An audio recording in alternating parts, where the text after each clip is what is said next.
Why don't we introduce ourselves? We'll go down the line. Your name, all the hard work that you put into the short that you represent, as well as you can answer Mike one question, because I want to get to the audience. What was the location of where you shot, and why did that end up being the location? So, we'll start with you, sir. Matt Schreier, I worked on Naughty, and it was in Zach Wilcox's basement, because we had nowhere else to do it. It's a great choice. Yes.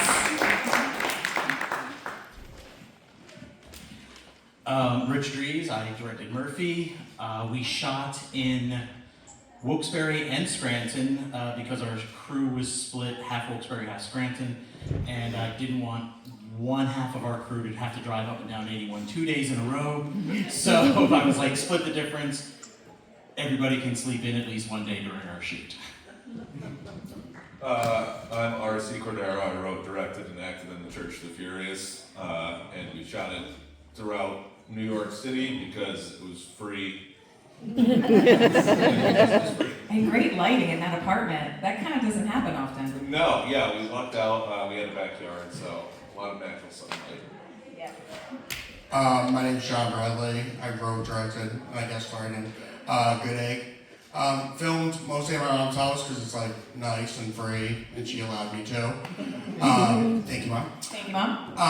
And then a couple other scenes where like Henry's on Clay, a very pretty place, and I know the owners, so they let me film there. And Marywood, because I thought it was pretty. And I guess I broke a Henry there, but so it's pretty good college. I have one follow-up question, if I may. Where is Good Egg today, and what is their next project? Bad Egg. Good Egg 2, Bad Egg. But it, like, he is sitting on my, like, I don't know, like, an ottoman? Please not your nightstand. Not nightstand, not nightstand. Okay. But living room, like, I look over, we watch stuff together, we chill, yeah, we're good. Even off the clock, very good. Hi. You gotta flip it. Okay. So I'm actually not the filmmaker. I'm calling in Jason right here. He did Soup Night. So. Soup night on FaceTime, everyone. Everyone wave. So you're gonna put the mic to the phone? Yeah, that's Great. what I'm doing. All right. Introduce yourself. Yeah.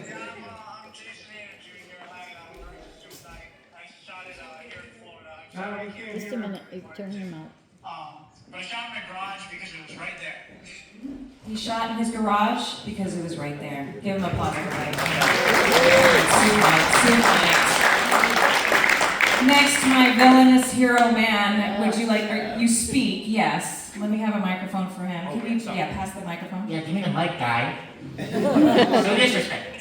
Hello, everyone.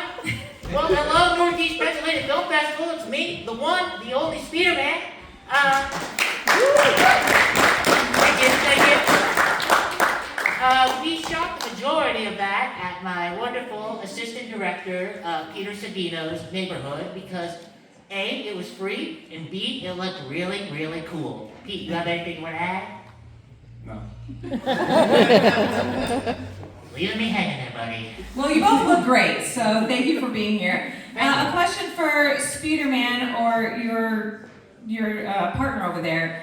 Was the vocal choice for Speederman, did it come at the beginning of writing the script and the conception, or was it found together with the team?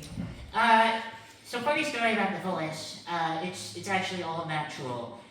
This is, when I was very young, I ate a very unfortunate child-sized cheese shredder, and that just completely destroyed my voice from top to bottom. From the very beginning, it's very much been like that, just from the story. It just felt natural. Why are you? That happens. You're a Spearman, huh? Well, it's excellent, and I have to say I can't wait for the comics. I will imagine it in my head, so thank you so much.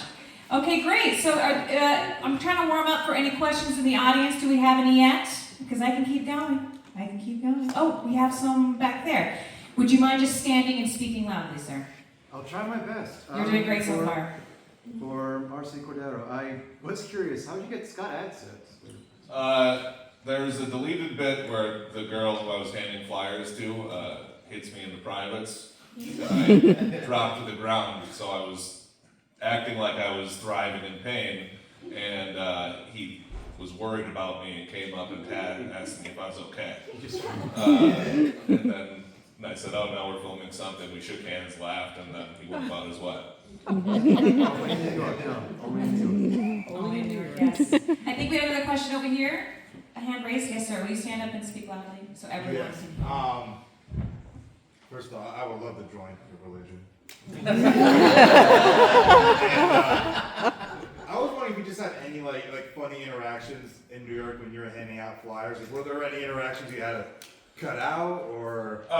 There was like a few people who stopped and thought that I was being serious, and after about 15 to 20 seconds, they realized I wasn't someone they wanted to have an interaction with.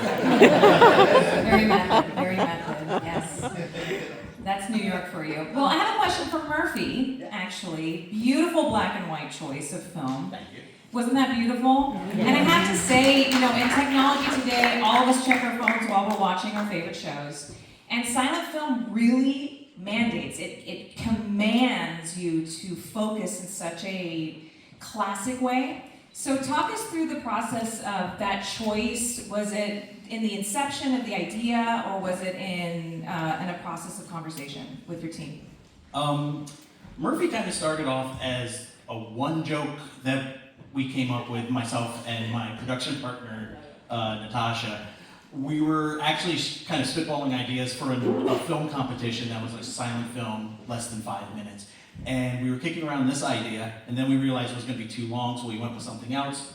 I wrote it up anyways, had it sitting around. We wound up pulling it out. And I had been watching a lot of Charlie Chaplin, a lot of silent comics, Buster Keaton, and I was like, let's just do this, but, real Buster Keaton style, black and white. Maybe we overcrank some of the action just a little bit and everything. And then we took it to our production partners at Fun Pants, Zach and Tony, and kind of explained what madness we were up to this time around.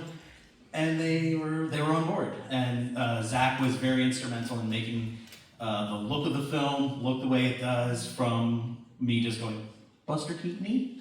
And Tony was great in designing all of the title cards and everything, from my very bad sketches. We were like, maybe something like this. And Tony turned it into something that was actually presentable. It was brilliant. Yes, and wonderful, yes. Yes, I have to say, all the lip moving, and then it's just like 2 words on the card. That is so classic and fun. It was going back and forth too on, I think originally in the script there was a couple of more cards, and then it was like, well, how much can we let our actors, James and Maddie, who are both out there, and I want to call them out for doing a wonderful job. Wonderful job. Just trying to find out how much do we want to let them just emote it and play it out, and then, occasionally putting up the card. It was, kind of something we kind of went back and forth with a little bit in the edit, and I think it came out pretty well. I think so thank too. you. Oh, thank you. Thank you for being here. You're welcome. So I would like to talk a little bit about naughty, not nice. I want to talk about the sound in post, because did anyone else notice the phone ringing the entire time? Yeah. Right? I would say most of the entire time, because I've not seen it as much as you have. But to create that urgency with your actors, or versus in post, that level of anxiety and frustration, I think we all know what that feels like, and you guys did such a wonderful job with that texture. Can you walk us through a little bit when it comes to the sound choices in post or during set while shooting? Sure. So most of the music was also done in a basement, and it was just us singing into a mic, because we didn't have any free versions of very famous Christmas songs. And then for the phone calls, I don't know. I really don't. It was just. Can you give us some live vocals that you were a part of? Oh, Christmas tree. Round of applause for Christmas tree, yes. Didn't have to play that. Any final questions? We've got about 2 minutes left. Anyone want to know the deep cut of something of any of the history? Go ahead, sir. If you stand up and speak loudly, so people behind you can hear. Or you know what? Here you go. I'm right here. Well, first of all, praise be to Dom. There you go. So, honestly, my question is kind of simple. What inspired you all to create your ideas?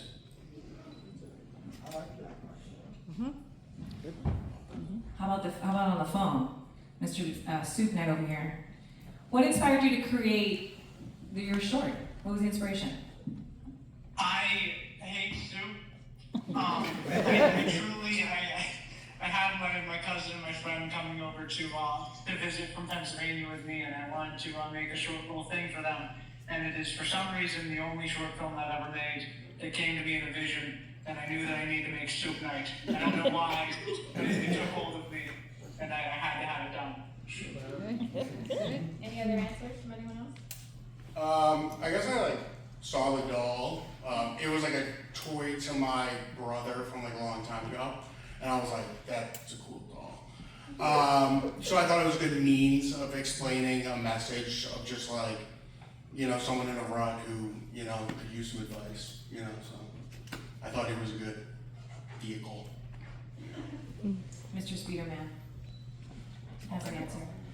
Oh. So this was, I'm sorry, I'm Pete Savino. We filmed in front of my house. I was the assistant director, audio editor, storyboard artist, audio editor for this movie. So You just had to warm up a little bit.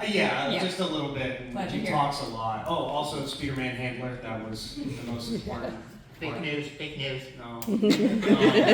So the original idea was this was a remake. This was one of the first YouTube videos we did in the series Fast, and that was a long time ago. So we wanted to do a remake of it with a higher production value. Now that we know more stuff, have access to better equipment, that kind of stuff. Do you have anything you'd like to add? Yeah, I wanted to make the ultimate superhero movie, and no one believed in me. Not a single soul. Even this guy right here, he tried to fail me, but I would not let him. Not once, not twice, not even if you live to be 5,000. Well, thank you, Mr. Speederman. Look out for the merch, yeah? Look out for the swag. Everyone, thank you so much. Let's give another round of applause to our creators today. And on behalf of the committee, thank you for being involved in all the ways that you are. We know it's more than one way, and as well as even involving yourself on FaceTime.